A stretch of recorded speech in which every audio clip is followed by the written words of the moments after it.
Hey everybody, welcome to day 2, Breakfast with Bob from beautiful Oceanside. My name is Bob Babbitt, brought to you by HOKA Master Spas, deboer wetsuits, Quintana Roo, and of course our Challenged Athletes Foundation. In the next couple of weeks, we'll be sending out our 50,000th grant, and along with $5 million to challenge athletes all over the planet.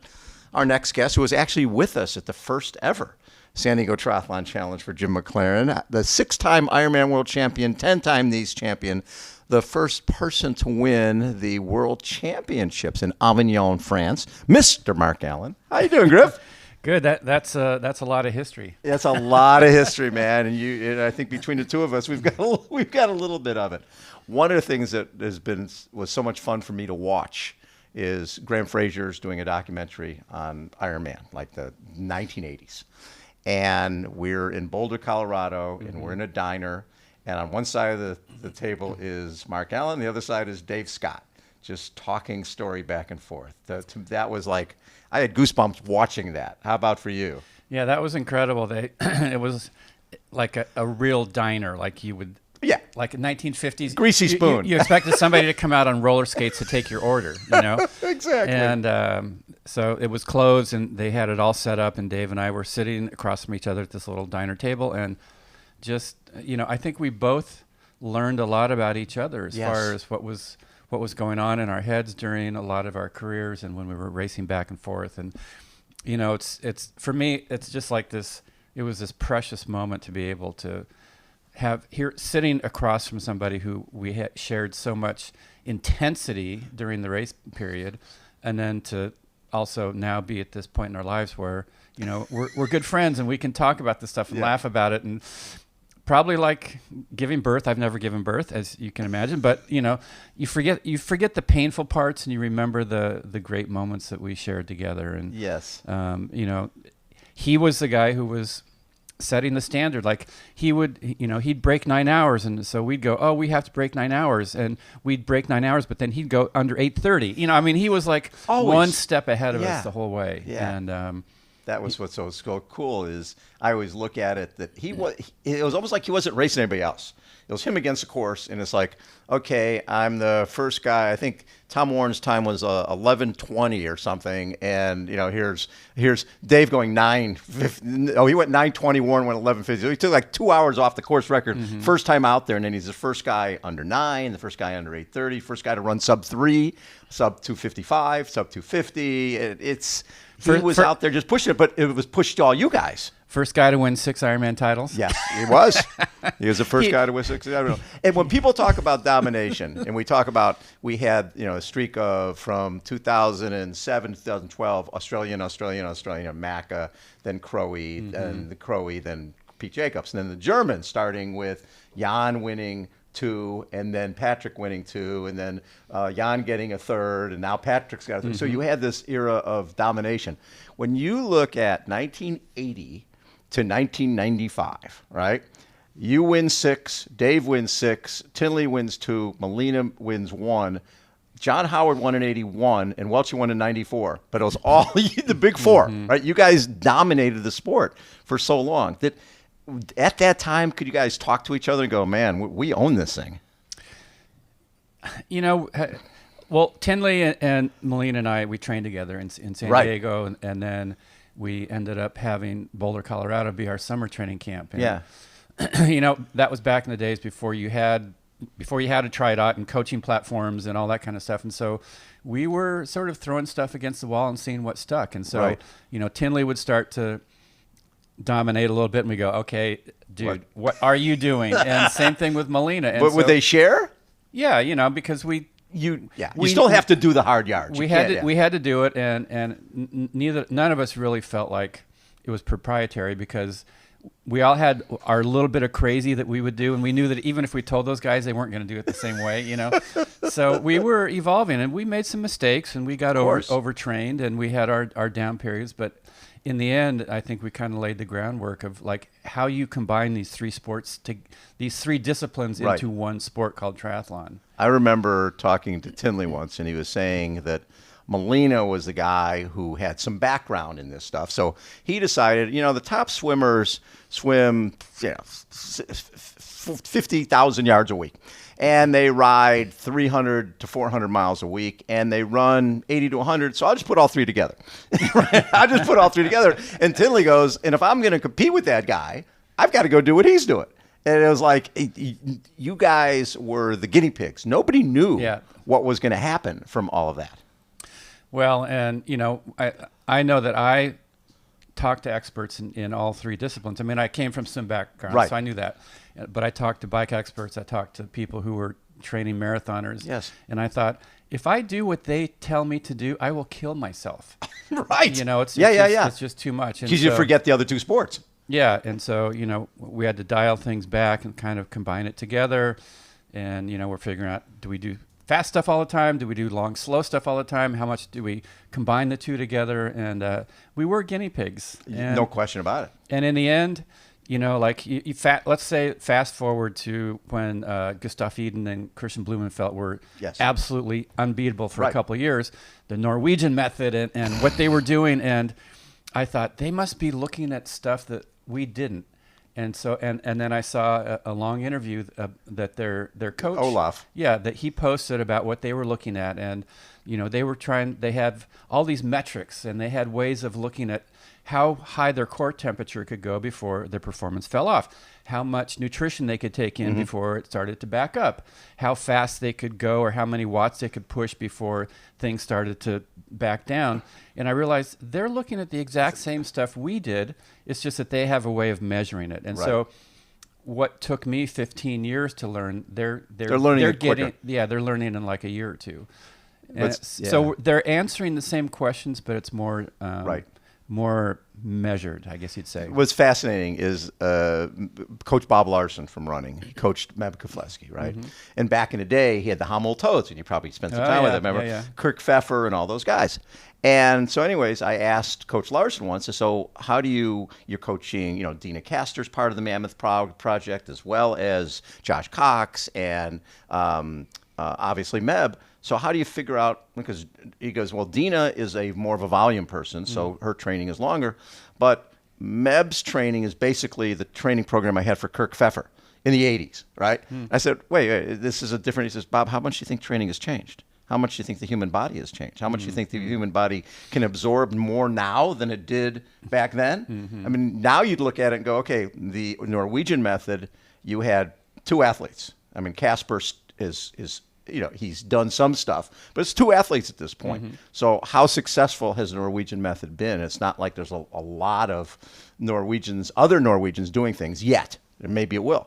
So it's training is training, right? At the end of the day, it's really the amount of volume you put in. There's a certain point of diminishing return where you're going to get to a point where your body's going to break down unless you're cautious. Yeah, and it's interesting what you said about volume versus maybe doing some a lot more high intensity. Yes. Like in TriDot, they have a genetic component where you can get your genes measured. They have certain ones that show, okay, this person will respond better to a lot of volume. This person will respond a lot better to shorter distances, but more intensity. Right. And so there is that individuality that you can put into it. Right. But again, now we can go, okay, you're the endurance guy and I'm the speed guy. So I only have to train half as much as you. Right, yeah. But it's going to hurt a lot more. It's going to hurt a lot more. But I also remember when Alberto Salazar, who was the best 5K and 10K guy in the world, made his move to marathon. It was like, oh my God, he's a short distance guy. When if you're a 5K, 10 guy,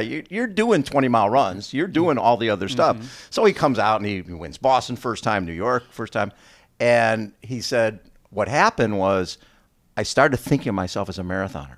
Rather than thinking of myself as a 5K, 10K. So I started replacing speed with long distance, thinking, well, I'm a marathoner now. I don't need to do the speed. And he said that was a mistake. You can never let up on the speed, because at the end of the day, you've seen what's going on in this stuff. People are going 2 hours on the bike, and then they're getting off the bike and they're running 106, 107, 108. So you can never give up on the speed. Yeah, and I think like when I raced, we were all expected to be able to race at the top level of Olympic distance Yes. and the top level of Ironman distance. Right. And now with the specialization, even though athletes who are, let's say, doing full distance races, even though they're doing speed work, I don't think they put in the same focus on it that I did. Right. And I think that was actually why I was able to do what I did for so many years, because I combined those two disciplines. So I would start the year focused on long races. The middle of the season, I let go of the distance and I really focused on speed work, did a lot of Olympic distance races. Yes. And then at the end of the year, ramped it back up with the volume. And so I had both of those physiologies really developed. And I would say that is one mistake that a lot of the athletes are making now. I'm an Ironman person, or I'm a 70.3 person. And so they specialize, but they miss out on some of that other physiological development that a lot of us had in the back in the day. Back in the day. But I remember talking to Chris McCormick, and McCormick was dominating everything, right? And then he came to Kona and goes, I'm going to win 6 times here. First time he was there, right? And Dave Scott, maybe win once. maybe try to win once. But what was fascinating is he would go in, he'd win Australia, and he'd win Challenge Roth, and he'd blow to the moon in Kona, right? He'd be walking. And he told me that after a conversation with you, it was go win Australia, but you can't be fit for Roth. You can't peak 3 times in a season. Mm-hmm. So if you're doing Ironman Germany or Ironman Roth, you need to go in there like 8, 10 pounds overweight. Just go and race it, and then build up again for Kona. And when he did that, he won everything, right? He ended up winning Roth and he won Kona. Mm-hmm. But over the years, when you've talked to Peter Reed and different athletes, and Tim DeBoom, that's part of the thing is you can't be fit all year long. Yeah, and Macca was he had been really hitting his peak in the middle of the summer at Challenge Roth. Right. And so and he was light then, and when he got to Kona, he was too light and overtrained. And so I told him, look, you've got to go into that race, give it everything you have, but have it be part of that progression so that you get in that Challenge Roth fitness in October. And he goes, okay, I'll do that. And he came back the next year, and he didn't do it. He did the same thing, and he blew up in Kona. Yep. And so finally he goes, okay. And so he went into Challenge Roth a little bit heavy, a little bit undertrained. He still won it, and then he won Kona. And so, it's just interesting how the expectations of the athletes can sort of ruin their ultimate goal of whatever that is. And we've seen that over the years. People on fire all year, and then they get to Kona, and it's like kaboom. And sometimes you need to do different stuff. So Macca had, because he didn't do well in the heat, he had the sports science people from Australia designing all sorts of stuff for him to eat and drink and stay away from Coca-Cola, stay away from this. And he was in the 2006 race, he was struggling on a bike, and Thomas Hellriegel's going by, and he's going, drink some Coke. No, my guys told me not to drink any Coke. He started drinking Coke, and he, that's the year he ended up second, and he finished like 70 seconds down to Norman Stadler. But it was like, okay, it's race day. You throw everything out the window because it's race day. It's you can't be looking like, I know for you, you didn't wear a heart monitor during the run, right? Because you knew it's whatever it takes. Forget about the monitor. Yeah, I would come off the bike. I would use the heart rate to measure out my effort so that I got off the bike fresh, right? Because it's so easy to get caught up in that front peloton kind of thing, But then when I hit the marathon, it's like, okay, if my heart rate's too high, I don't want to know that because I'm going too hard. And if my heart rate's too low, I'm running out of gas, and I don't want to know that either. I have one goal now, and that is to try to win this race. Yes. And so a lot of that was just going beyond the numbers. And that's what's the cool part about racing, though, is just you find that extra thing that you can't measure, and you pull it out, and you put in this performance. Like, look at Patrick last year. It was 6 years between his longest victories. Ever longest ever. And, pretty much everybody had said, there's no way this guy's ever going to win this race again. I mean, you come back 4, 5, 6 times, you don't win it or whatever. Right. On the 6 years later, you come back and you win your third at 38. At age 38. You beat 15 other guys who go under 8 hours. Yeah, I know. That's incredible. Well, but sometimes it's just that fresh air of new coach, new ideas. Why can't you swim with the lead pack? You're going to come out of the water fourth. Huh? How about that? Then we talked about this yesterday. He's going up Palani. We're talking 8 miles into the race, something like that. He's out of the saddle like he's doing a criterium going up that hill. And he just raced that way all day long. His new coach got him higher engine, higher volume, higher engine, more speed, and it worked, right? There's just something about seeing that. The other thing when we talk about Dave, and we talk about now you guys can be friends. But when you went to see him, and for the first time ever at his house, you walk into his house, and he's just had open heart surgery, but he's got these little wrist things. Tell that story. Yeah, so he had open heart surgery. This is last year. Yeah. And, I really wanted to. I was in Boulder, and I wanted to see him. And I had, in all our years together, had never been to his home. And so we set it up, and I went there with my partner, and she and I showed up. And he knows both of us, and so he gave us big hugs. Yeah. And he goes, "Come here." Literally, like, "Come here." And we go to this counter right next to his door, and he has the hand grippers that you use to strengthen your grip. And he goes, "Let me see how many you can do." He gave me 2 of them, and I go, "What?" He goes, "I want to see how many you can do." He said, "I'm trying to hit 100." And I'm like, "Dave, I've seen you for like 3.5 seconds, and we have a competition going here." And so I did like 85 or something, and he goes, "Damn, I did 82 this morning. You did more than me." And I'm like, "Oh, good God. Some things never die." Hey, some things never die. For Dave. That's Dave. Yeah, life is a competition for him, and that's what puts gas in his engine. Oh, I love that. The interesting thing for you and I, when we've talked about the 89 race and how special that was for you if you had won it in 88 when Dave wasn't there, it wouldn't have meant the same, right? So 89, he takes 18 minutes off his course record. It was 8:28. He goes 8:10. He runs the fastest marathon. I think the run course record was 2:49. He went 2:41. Best, in my opinion, the best, and actually factually, the best time he had ever had in Kona was that day. And I've always said that Mark Allen beat Dave Scott on the best day he ever had. And he didn't like that, right? He sort of resented it because he said, "Bob, that wasn't my best day." Because in 89, and I don't think either of us knew this, that he was struggling to put in the training, to get to the start line, to create that Iron War race. Yeah, I was there when he said that was not my best race. My best race was...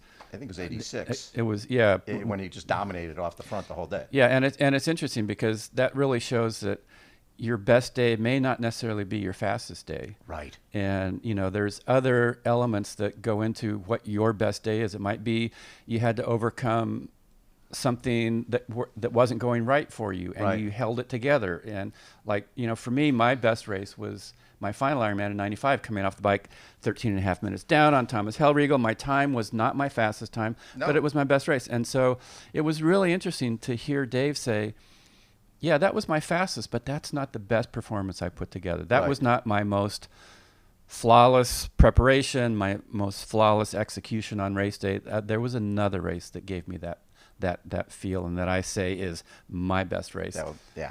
And then I was just looking at the Hellriegel thing. You rode 446, which on most days would be a really nice bike ride, and he went like 429. He was a rocket ship, and it's sort of shades of things to come. That people are going to be taking this bike ride. Now when you see guys going 357, 358, obviously the equipment is a huge part of that. But does it blow you away how fast these guys are going? Because a run really, at the end of the day, Patrick ran 237. You realistically ran 239 with the transition included in there. So run hasn't changed that much. The swim hasn't changed that much.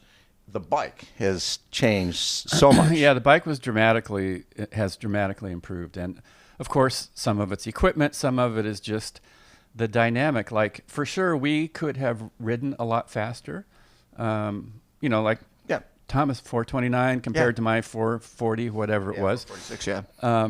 But, for me, it was like, okay, there's 3 things going on today: a swim, a bike, and a run. And, I'm not going to be the guy who wants to be in the lead the longest. I want to be the guy who crosses the line first, which meant that I conserved a lot of my bike fitness, you never really saw how fit I was on the bike, Right. because I used that to conserve energy so that then hopefully I could have that great marathon, because a good or bad swim in Kona might be a 2 or 3 minutes, 5-minute difference. A good or bad bike ride might be 10-minute difference, but the difference between a good marathon and a bad marathon can be an hour and a half. Like, It's true. Look at Sam Laidlaw last year. Yeah. He broke 4 hours, first guy ever under 4 hours. Mind blowing how fast that is. And then he blew up on the run. Right. And so, I always say, hold back on the bike that little bit so that you have that extra when you hit that marathon. Yeah. And nobody, if when I look back at the history of this, besides Chrissy Wellington, who dropped the mic after 2011, she had her race with Rinnie, was injured going in and won by 2 minutes. Mm-hmm. And then your race, the same way with Thomas Hellriegel. She retired after that, and for you in '95, coming back from what, 14 minutes? You're like 14:27, something like that. I don't know. It was like it was a lot. And to win that race and drop the mic and never race again, that's such, very few people go out that way. Where usually it's like you might be done. Where you knew, you made the call, I'm going to be done. No matter what, I'm done. But to go out that way has to be something you still look back and go, that was the best move I ever made. Yeah, there's not one day that I wish that I had done another one. Right. And so many people go, well, why didn't you want to come back and win 7? And, I'm like, what's the difference? Yeah, I said, first of all, I respected Dave and his record of 6 titles. Yeah. I didn't have that desire to try to one-up him. Right. And I also knew that one of the overarching things in the back of my mind for years in my career was that I want to leave the sport healthy, uninjured, and not burned out. Because I'd seen a lot of world-class athletes go too long, and then they're forced out because their body just breaks down. And I'm like, that's not this is a short period of my life, and I want to hopefully be able to be active and exercise my entire life. I don't want to be hindered in that when I'm 40, 50, 60, whatever. And so I knew going into 95, like I had pulled the last little things out of my bag of tricks that I wanted to try to get that little bit better. Yes. And I knew there was nothing more that I could bring into that race. So it's like, however this turns out, this is going to be the best that I can be. And what better time to say, that's sayonara. I'm sayonara. Always, I could go for hours chatting because it's just so much fun to go down memory lane, but also the fact that you're still so relevant. You're a fan. You're watching these athletes, with Taylor Knibb and Gustav and Christian. You have as much passion for the sport, it seems, that you ever have. It's such an exciting time in the sport right now. It is. The Ironman series that we have here, and just the streaming across the world. Everybody can see the races live. I mean, it's a really exciting time, and the excitement for me started to really pick up when the T100 is an exciting thing, but Super League and all of it. Yes. Super League, but going into Paris last year, that's where I'm like, okay, this sport is so friggin' exciting, and my goal is to stay really involved with it through Los Angeles, and then after that, let's see what happens. But I think with the Ironman series, with just everything going on, and there's the other side of it is not anything to do with the pros, but it's like, this is such a great lifestyle. Totally. And changes lives for the better. Yeah, I coach a lot of athletes that they're pure age group athletes. I don't coach any pros. Right. Because the age groupers, they do it. It's stress relief. It's community. It's seeing what they can do. Like I have a woman, Sandy Brown, that just did Panama 70.3. Yeah. She's, I think, 67, 68. She won her age group, first age group win in an Ironman 70.3 ever, and she's been racing for years. And she's just getting better. And she missed one of the turnarounds on the run, so she ran an extra mile and still won her age group. And she just loves it. And she's changed her purpose for racing 3 or 4 times over the course of the years that I've coached her. And that's what keeps it exciting. Like, you have different goals each year, different race distances you focus on, different reasons why you're doing it, but just loving it still. And that's so cool to see and be a part of. Yeah, I always say that our sport is a fountain of youth, because if you're a runner, by the age of 50, the orthopedic reality is you ain't running faster. I hate to be the one to break to see you if you didn't know that. You're not running any faster. But swim, I can buy a better wetsuit, right? I can swim more. I can go get a better bike, better wheels. I can always get faster at 70 than I was at 60. Especially if I have a tri-dot coach like Mark Allen, right? You can turn your life around. And it's just, there's something special about this sport that I always say that this sport is also an equal opportunity abuser. It doesn't care. Tall, old, short, missing a leg, wheelchair, all of that. Just come out, get from point A to point B, you're a triathlete. It's pretty damn simple. Yeah. Always a pleasure, Grip. Thank you so much for taking time. Mark Allen, the Grip of Death, has joined us again. Breakfast with Bob, day 2. Hold on, we will be right back.